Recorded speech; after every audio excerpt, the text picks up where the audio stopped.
जहां आपकी सामर्थ्य हो समर्पित होने की, ये अस्पताल है। और नहीं तो बहुत बड़ा अस्पताल श्री धाम वृंदावन है, पक्का विश्वास कर लीजिए। एक से एक ऐसे यहां व्यक्त और अव्यक्त वैद्य हैं, अपने आप आपको ठीक कर लेंगे।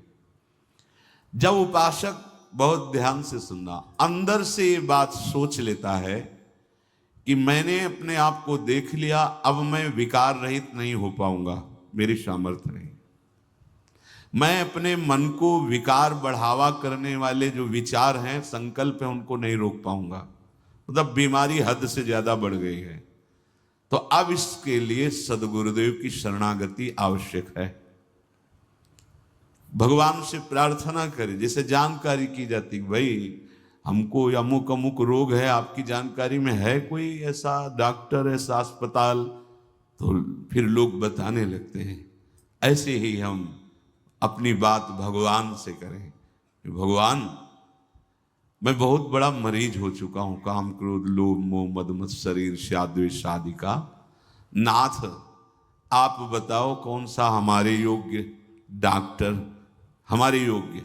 पथ्य का तो सेवन कर ही नहीं सकते, कुपथ्य और बढ़ा रहे हैं, तो ऐसी जगह हो जहां हम भर्ती हो जाएं और स्वस्थ हो जाएं। तो भगवान सदगुरुदेव मिला देते हैं, या स्वयं भगवान ही सदगुरुदेव बनकर हाथ पकड़ लेते हैं। बंदो गुरुपद कंज कृपा सिंधु नर रूप हरि महामोह तम पुंज जासु बचन रविकर निकर। बस ये ध्यान देना है कि भागना नहीं है। इसमें थोड़ी स्वतंत्रता रखी जाती है मरीज की। नहीं हमको नहीं दवा नहीं लेनी, कुछ नहीं, मुझे छोड़ दो, मैं जा रहा हूं। तो जाइए आप, फिर आप जाइए। और अगर आपने पहले से कह दिया है कि मैं जाना भी चाहूं तो आप मुझे जाने मत देना, मेरे रोग का नाश पक्का ही करके आप छोड़ना। ये अगर हम कहें भी तो हम तो कह सकते हैं या हम भाग सकते हैं, पर मुझे जाने मत देना।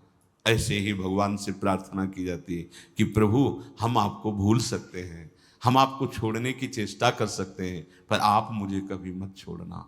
क्योंकि यदि आपने छोड़ दिया तो फिर वैसे ही ये मानसिक रोग हमें परेशान कर रहे हैं, फिर तो हमें नष्ट ही कर देंगे।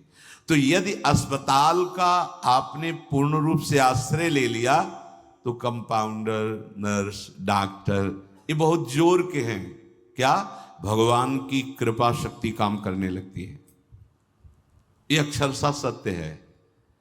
बहुत प्रयास किए, बचपन से बहुत प्रयास किए, जब प्रयास में देखा कि हम नहीं हटा पा रहे, हम जल रहे हैं, ये अगर बने रहे तो हमें गिरा देंगे, तो फिर हार करके जैसे गंगा जी में खड़े होकर के एकांत में विनय करते, प्रभु आप अब देख लो।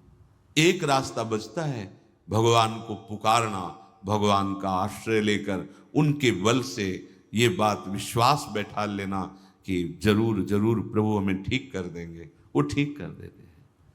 अपने बल से हार गया और भगवत कृपा बल से पता ही नहीं चला कि वो कब शांत हो गया, कब वो विकार अंतर्ध्यान हो गया। भगवत कृपा। चिकित्सक तुम्हारे कक्ष में पहुंचने ही नहीं देगा कुपथ्य। ये सच्ची बात। एक बहुत बड़े महापुरुष ने अपने अनुभव की बात बताई थी। वो यौवन अवस्था के थे, बहुत अच्छे महापुरुष। तो मन है, मन ने गलत संग करा दिया और गलत संग से गलत संकल्प बना, गलत संकल्प से अब वो गलत क्रिया की तरफ जा रहे थे। वो खुद बताए थे, अंदर ही अंदर जल रहे थे, पर विकार उनको प्रबल मथे डाल रहा था। कोवा मदांधो मदना तुरोवा। कभी भगवान की पुकार होती, कभी विकार घसीटता, कदम आगे बढ़ते चले जा रहे थे और क्रिया जहां होनी थी उसके समीप पहुंचने वाले थे। इतने में दो साधक आ गए और प्रणाम किया और कहा, महाराज आज इधर कैसे? तुमका पता नहीं इधर कैसे मैं जा रहा हूं। बोले एक प्रश्न मैं आपसे